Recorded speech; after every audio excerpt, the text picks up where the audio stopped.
বহুত বছর দেশে ফল চুরি করি না, আর আঙ্গুর চুরি করুম। নোয়াখালী মানুষের আসলে এসব অভ্যাস নাই, তারপরও পাবলিকের দেখানোর জন্য আঙ্গুর চুরি করা লাগে। দেখছেন,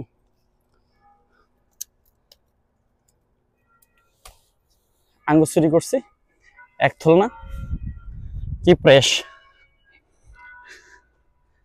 তবে এখানে কেউ গালি গালাজ করবো না যে আল্লাহর গজিব গারে, খোদার গজিব গারে সব খাইয়ে লাইছে রে, সব চুরি করিয়ে লাইছে।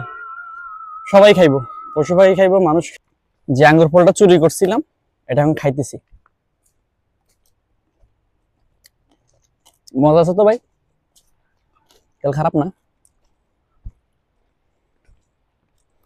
মিষ্টি আছে, কালো আঙ্গুর ফল। মনটা চাই এভাবে বনে জঙ্গলে বাদাড়ে ঘুরে ঘাড়ি আর খাইবার শেষ।